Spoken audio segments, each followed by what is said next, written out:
Olá, meus amigos, meus irmãos, que a graça e a paz do nosso Senhor e Salvador Jesus Cristo esteja com você, com sua família. Infelizmente surgiu um imprevisto e eu vou estar impossibilitado de estar com vocês ao vivo hoje. Então, eu vou gravar esta aula vai estar gravada para vocês e vocês vão assistir, anotar as suas dúvidas e na semana que vem a gente faz a, a tirada de dúvidas, as perguntas de vocês, tá ok?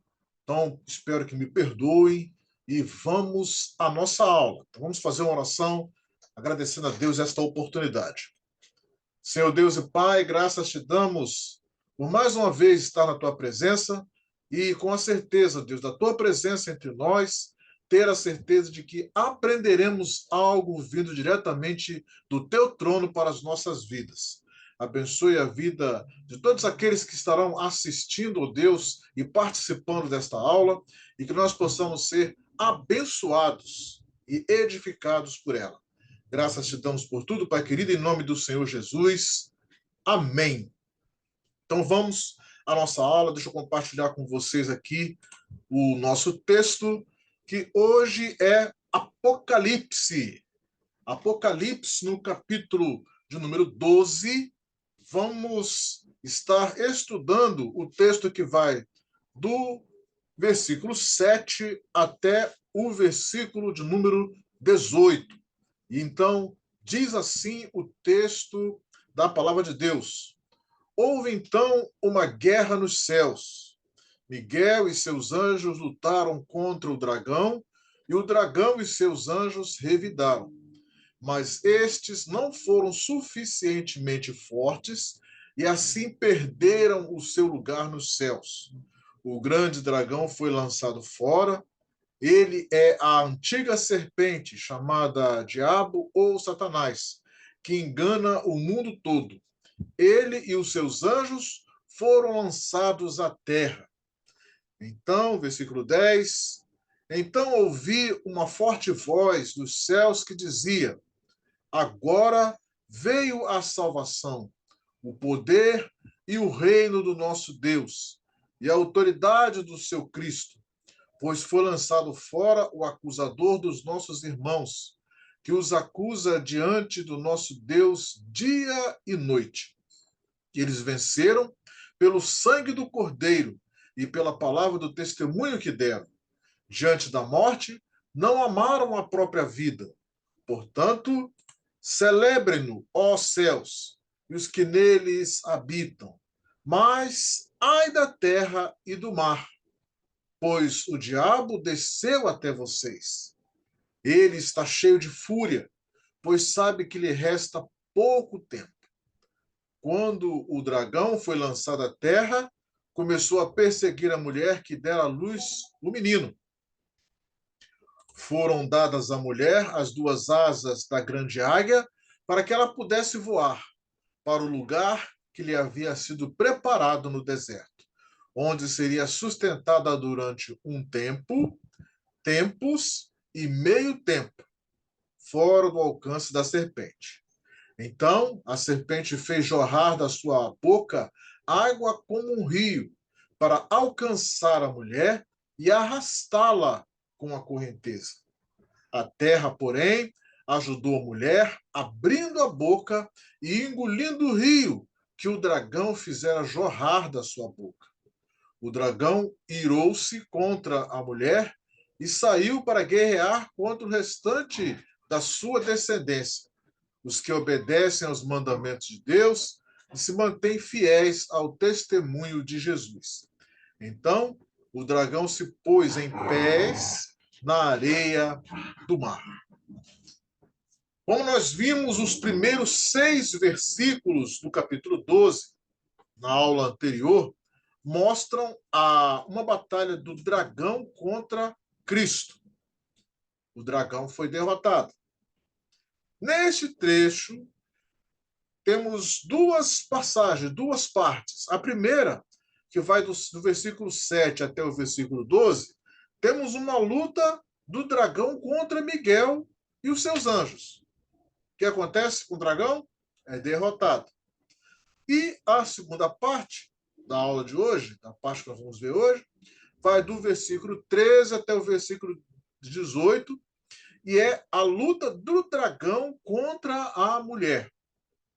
E, para nossa surpresa, ou de repente para surpresa de não muitos, poucos, né, também o dragão é derrotado. Então, quais as lições que nós podemos tirar desse trecho, vai do 7 ao 18? Primeiro, no versículo 7, diz então que houve uma guerra nos céus. E nós podemos ver que nesta guerra houve uma intervenção dos anjos.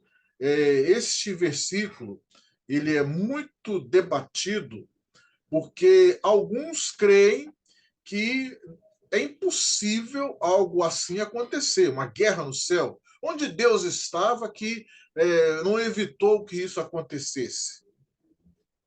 A gente não vai entrar nesse detalhe, tentar analisar isso aí, né? Querendo questionar Deus, por que Deus não interviu para que esta guerra não acontecesse? Né? Por que Deus não interveio? Para que essa guerra não acontecesse.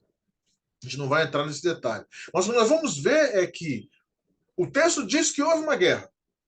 E que nesta guerra, primeiro, houve uma intervenção dos anjos. E nós sabemos que existem categorias de anjos, já passei isso para vocês. E uma das categorias dos anjos são os anjos protetores, que no hebraico são chamados de querubim ou queruv. Né? Queruv é protetor, querubim, protetores. Tá? Então, os anjos protetores é uma categoria deles, categoria dos anjos. E qual é a função desses anjos protetores? Guerrear contra aqueles que quiserem profanar a santidade de Deus. O dragão e seus anjos pretenderam usurpar dessa prerrogativa, mas acabaram derrotados e expulsos dos céus. Existe uma teoria que diz que, inclusive, eu sou partidário dessa teoria, que diz que o dragão, que, como diz o texto, é a antiga serpente, o diabo, Satanás, ele foi criado para fazer isso. Ele foi criado por Deus para fazer isso, para trair, para enganar, para corromper. Esta foi dentro da criação de Deus, ele foi criado para isso. E ele tinha livre-arbítrio para poder fazer ou não fazer. Ele foi criado para isso e acabou usando o seu livre-arbítrio para fazer. E ele fez, e ele enganou, corrompeu, traiu, e não só fez isso com Deus, mas Deus já criou ele para isso. Ele fez e corrompeu outros anjos. E aí, nesta guerra, foi a guerra de disputa pelo poder do céu, né? Esses anjos foram derrotados, e a partir deste momento, o livre-arbítrio dos anjos que permaneceram no céu foi cortado. Os anjos hoje no céu, eles não têm livre-arbítrio, eles só fazem aquilo que Deus manda.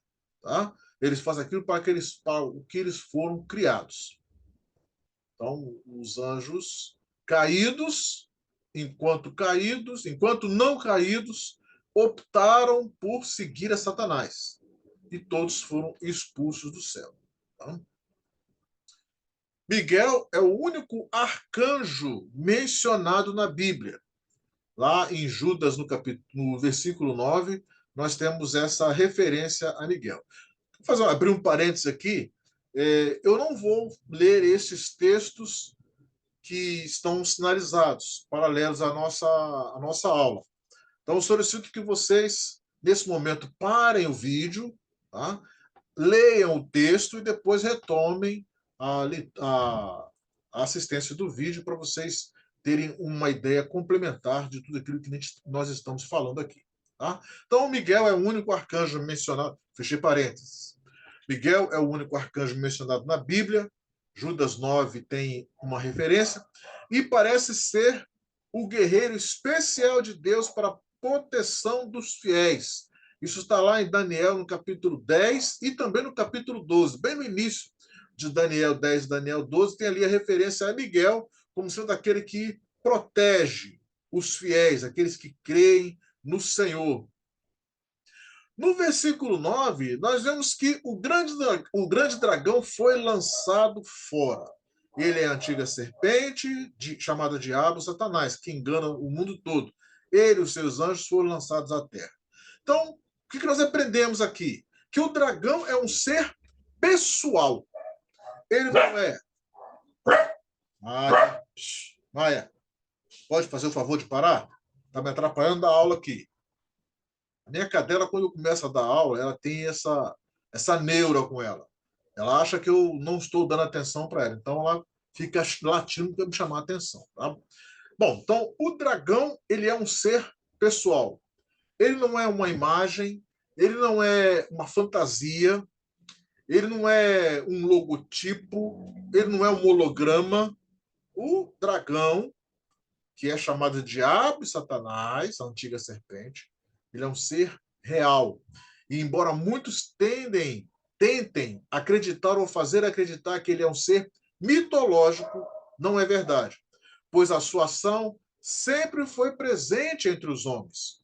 Porém, só apareceu pessoalmente em 2 ocasiões na Bíblia. Olha só que coisa interessante da gente observar.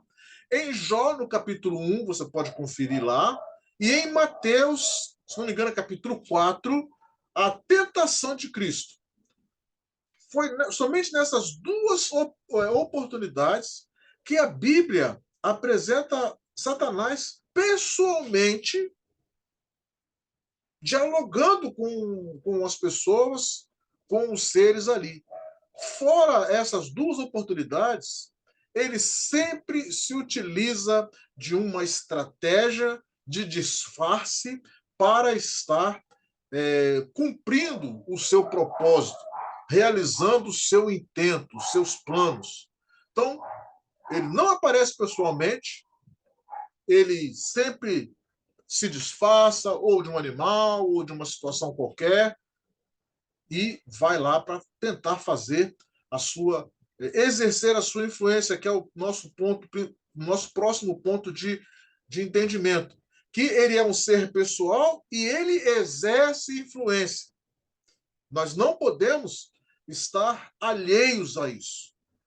Ele é pessoal, ele existe, ele usa dessa estratégia de se disfarçar, mas nesse disfarce, dessa sua estratégia, ele engana. Por isso, no Éden, ele usou o disfarce da serpente.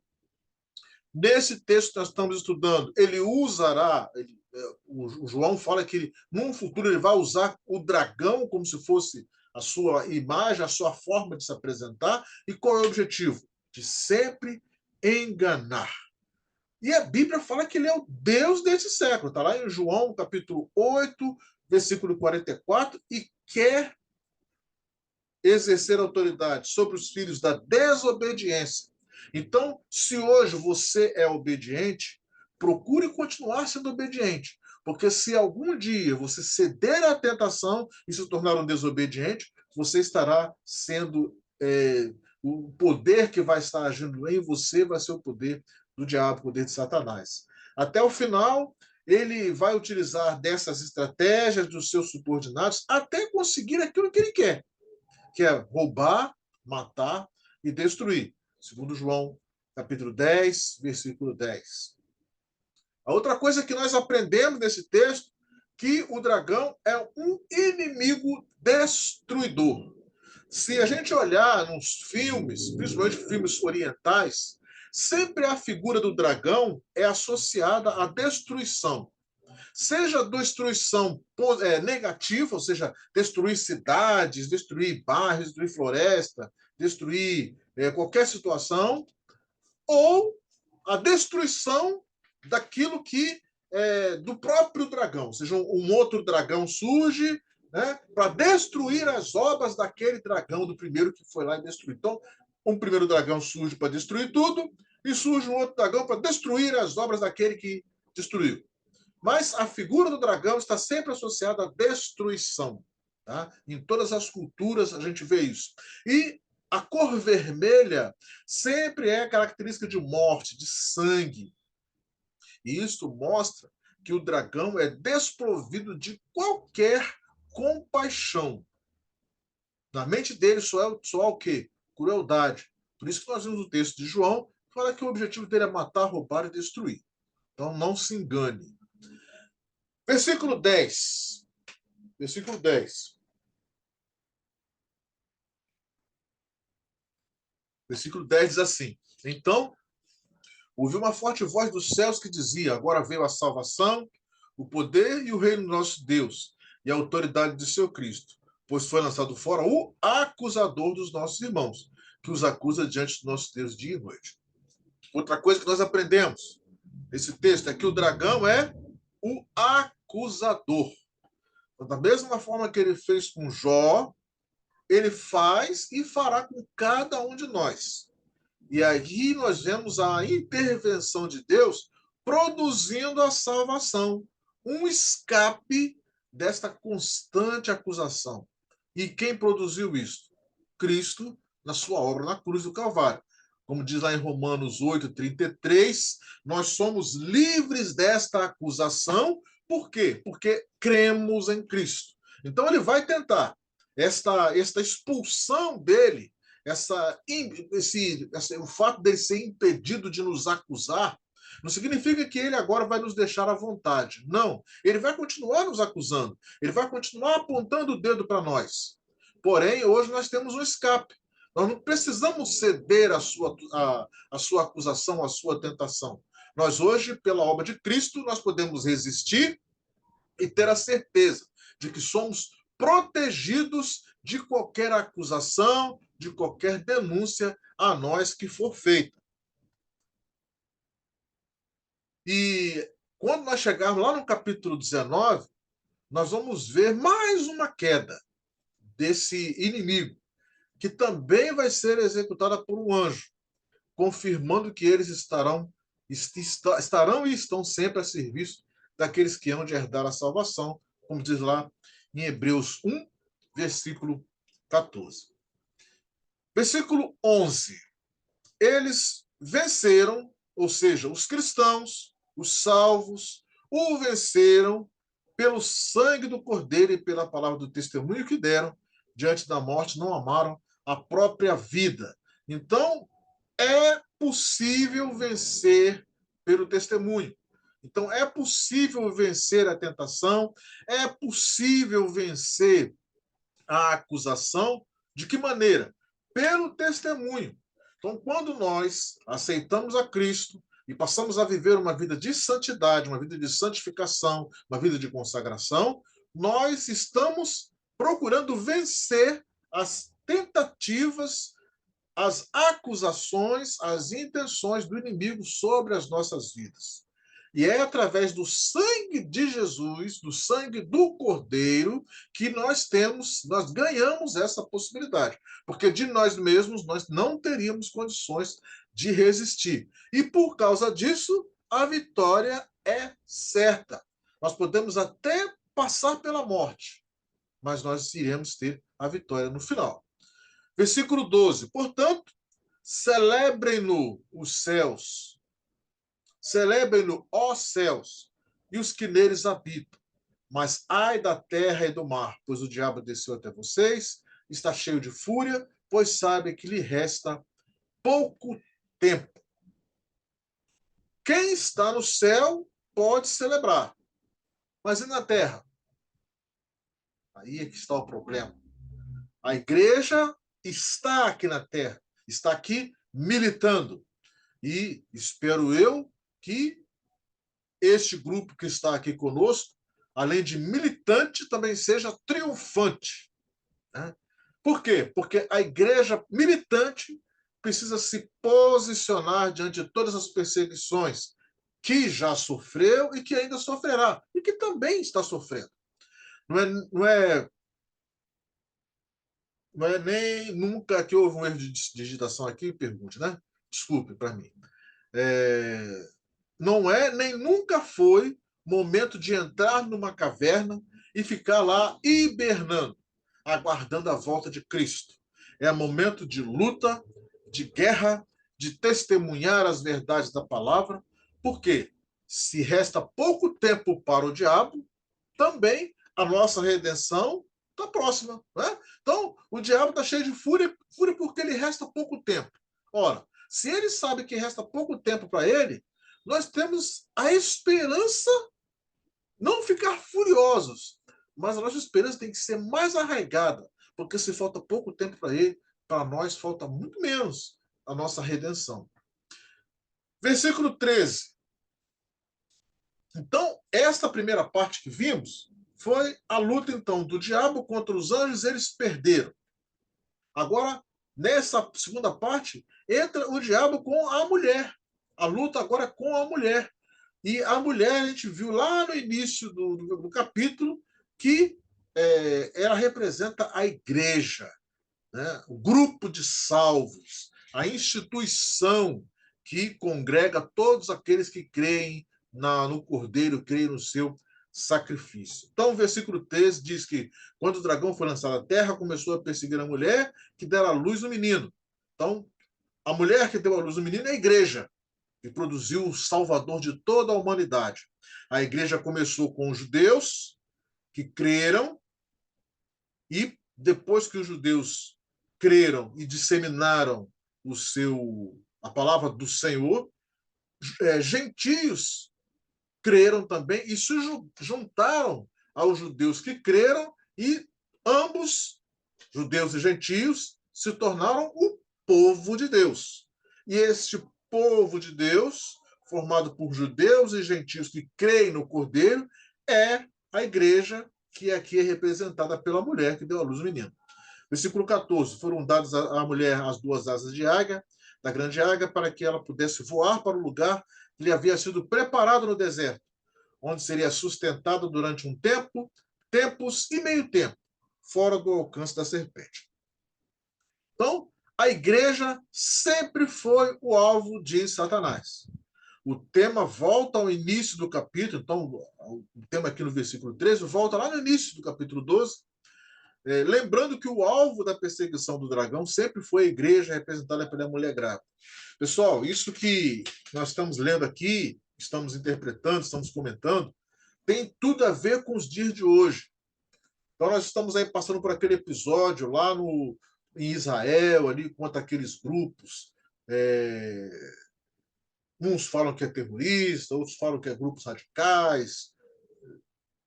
Não interessa. Mas a gente precisa ter a ideia de que a realidade da luta é contra o povo de Deus. E o povo de Deus é judeus e gentios que creem em Jesus. Então, aquilo ali é só o início de algo que ainda vai chegar na igreja. Então, não se engane. Escolha o seu lado. Posicione-se. Posicione-se ao lado de Deus. Porque no momento em que a perseguição chegar à igreja, nós seremos alvo. E é nessa hora que nós iremos lembrar desse texto, que a igreja sempre foi, e sempre será o alvo de Satanás.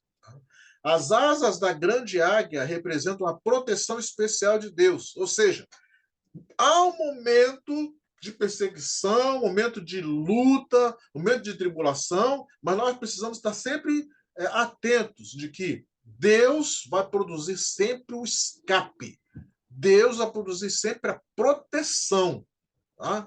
E, ao mesmo tempo, aqui, como fala de asas da grande águia, além da proteção, indica rapidez e propagação daquele evangelho que nós devemos passar para outras pessoas, que é uma mensagem de esperança, uma mensagem de salvação, uma mensagem de sustento nos dias difíceis.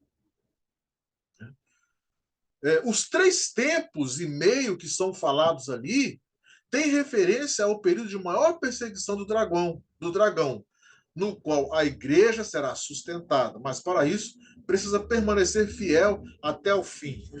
Então, haverá um tempo de perseguição à igreja. Não se engane. Aqueles que acreditam que a igreja vai ficar livre têm que raciocinar da seguinte maneira: se o que é a igreja? Igreja é a junção de todos os crentes.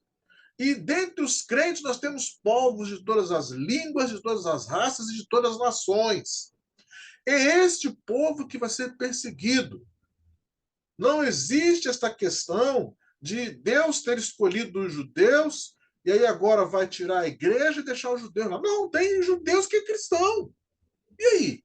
Como vai ficar esse pessoal? Deus vai pegar os cristãos que não são judeus e vai arrebatar. E os cristãos que são judeus, Deus vai deixar aqui para sofrer? Então, Deus faz acepção de pessoas? Não. Deus tem um povo, e o povo dele é judeus e gentios juntos, crendo no Senhor Jesus como Senhor e Salvador e obtendo as bênçãos de Deus.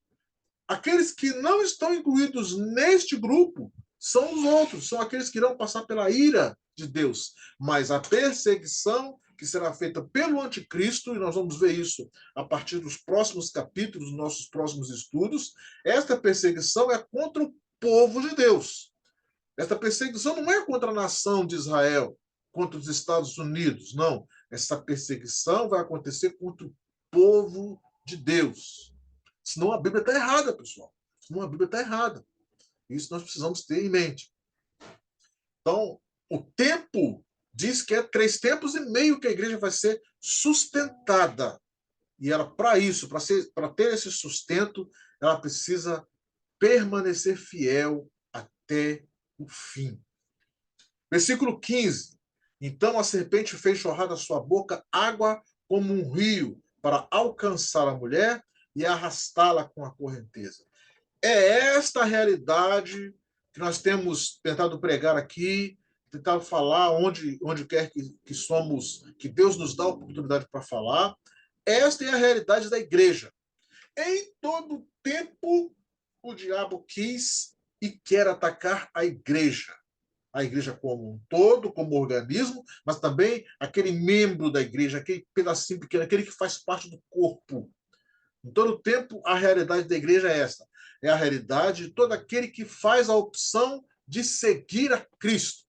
A serpente usará de todo o seu arsenal sedutor para fazer a igreja sair do seu lugar de glória em Cristo e ser tragada pelos rios da vida. É este o objetivo. É isto que o texto bíblico nos mostra desde Gênesis até Apocalipse. A igreja sendo perseguida para negar aquilo que Deus produziu, aquilo que Deus propôs para ela. Precisamos ficar atentos com esta realidade. No versículo 16, a terra, porém, ajudou a mulher, abrindo a boca e engolindo o rio que o dragão fizera jorrar da sua boca. Então, ao mesmo tempo que existem armas que são usadas pelo inimigo para atacar a igreja, existem armas da terra que vão contra o dragão. A igreja também possui as suas armas dadas por Deus para que ela possa resistir esse dia mal e produzir vida em si própria e nas outras pessoas. Então, a igreja sempre teve um remanescente que perseverava na doutrina base. E é isso que, nos momentos de maior luta, surge um escape que favorece os destinos da igreja.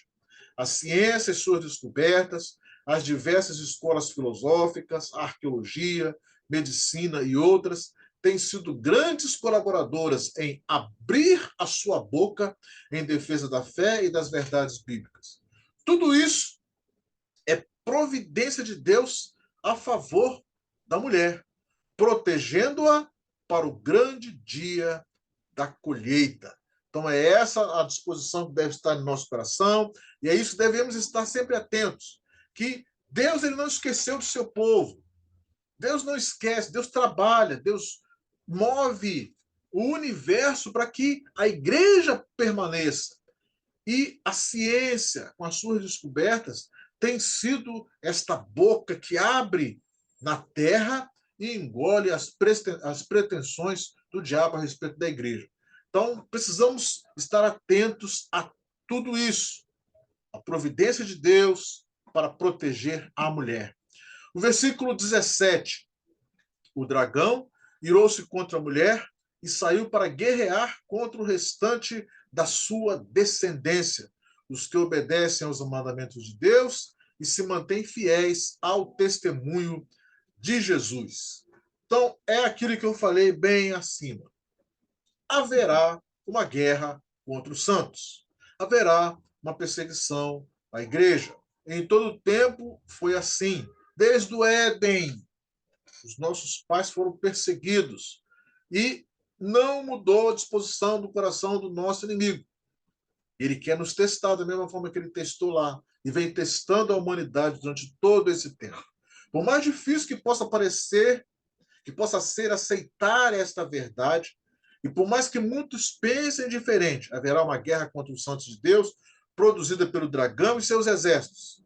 A nossa garantia será a fidelidade e o nosso testemunho, aliado à esperança da redenção, que, mesmo que passemos pela morte, herdaremos a vida eterna prometida por Deus. É isso que tem que estar no nosso coração. Nós não podemos colocar a nossa esperança neste mundo, porque, como Paulo diz, seríamos os mais miseráveis dos seres se colocássemos a esperança da nossa vida ao que está restrito aqui na Terra. Passamos 70, 80, 90 anos, 100 anos aqui e depois passaremos uma eternidade. E onde será essa eternidade? E é isso que deve estar atento, devemos estar atentos nos nossos corações. Onde estaremos na nossa eternidade? Aqui passaremos guerras, passaremos por provações, por dificuldades. Mas nós devemos ter bom ânimo. Por quê? Porque a nossa redenção está próxima e a vida eterna, que é a herança de Deus para nós, é garantida. E aí, no versículo 18, temos então que o dragão se pôs em pé, se pôs nos seus pés, diante da areia do mar. Mar sempre foi, na simbologia bíblica da profecia, símbolo de nações, de povos. E o dragão, nesse versículo 18, está diante das nações, aguardando o momento de deixar o seu estado espiritual, seu estado escondido, seu estado não visto, e se manifestar da mesma forma que foi no Éden, seduzir e enganar, dominar a humanidade, incorporado em um ser que será a exaltação máxima do mal, mas antes proporcionará a resposta para todas as questões que os homens não estão conseguindo resolver. Então nós vemos guerras, rumores de guerra, pestes, terremotos, maremotos, tudo de ruim acontecendo, nações economicamente sendo destruídas e os homens procurando uma solução e não encontrando essa solução. Mas no texto bíblico, nos próximos capítulos, nós vamos ver que esta solução aparecerá. E aparecerá através de um ser. Mas este ser será a incorporação da maldade. Mas ele vai surgir como o salvador de todas as coisas. Mas ele vai enganar. E neste engano, muitos irão cair. O que nós devemos fazer? Orar. Orar pedindo a Deus que tenha misericórdia daqueles que viverão este tempo. E também de nós que estamos vivendo este nosso tempo. Porque Jesus disse que até os eleitos poderiam se perder. E a nossa oração tem que ser para que nós não nos percamos neste percurso. Se porventura for cabido a nós passar por esse momento de tribulação, que Deus tenha misericórdia de nós e que nós possamos permanecer firmes. Mas se o desejo de Deus é nos livrar desse momento, que Deus tenha misericórdia e nos livre. Tá? Mas tudo está nas mãos de Deus e devemos estar preparados. Amém, meus amados? Então, esta é a nossa aula. Eu gostaria, então, que vocês, tendo dúvidas, façam as perguntas. E na próxima aula, então, nós estaremos respondendo estas perguntas, tirando as dúvidas e nos preparando para os próximos capítulos, que vão trazer o fechamento dessa história. Então, vocês perceberam que a história agora se resumiu.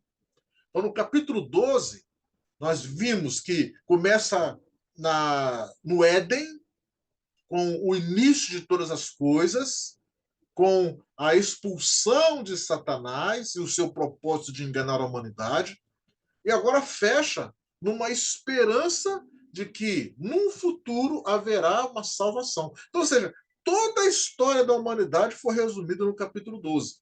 Agora, no capítulo 13, vai esmiuçar como que acontece essa sedução, esse engano, essa perseguição aos santos de Deus. Aí nós vamos ver como isso acontece a partir do capítulo de número 13. Tá? Então, o cenário está montado, os personagens estão prontos e nós estamos aqui. Em nome do Senhor Jesus, para, junto com vocês, aprendermos o que Deus tem para nós. Ok? Vamos fazer uma oração. Senhor Deus e Pai, graças te damos pela oportunidade que tivemos de estudar este capítulo 12, nesta parte final. Pedimos agora, Deus, que nos dê sabedoria para continuarmos entendendo os teus propósitos e que, através do nosso testemunho, da nossa disposição de estar ao teu lado, possamos vencer as tentações, vencer o engano e seguir a tua palavra, crendo que o melhor está por vir, a despeito de quaisquer circunstâncias que estejam nos assolando.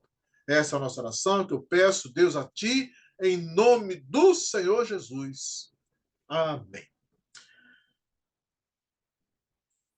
Amém, meus amados. Então, até semana que vem, quando estaremos fazendo, então, respondendo as perguntas que, porventura, possam surgir deste nosso estudo, dessa nossa aula. E, se assim Deus nos permitir e der tempo, iremos continuar com as nossas aulas de hebraico também. Então, semana que vem, primeira parte, respondendo as perguntas e depois continuar nossas aulas de conversação do hebraico. Então, até lá, que Deus nos abençoe, tenha um ótimo final de semana, um feriado agradável também, e que Deus abençoe a sua vida. Deus abençoe a todos.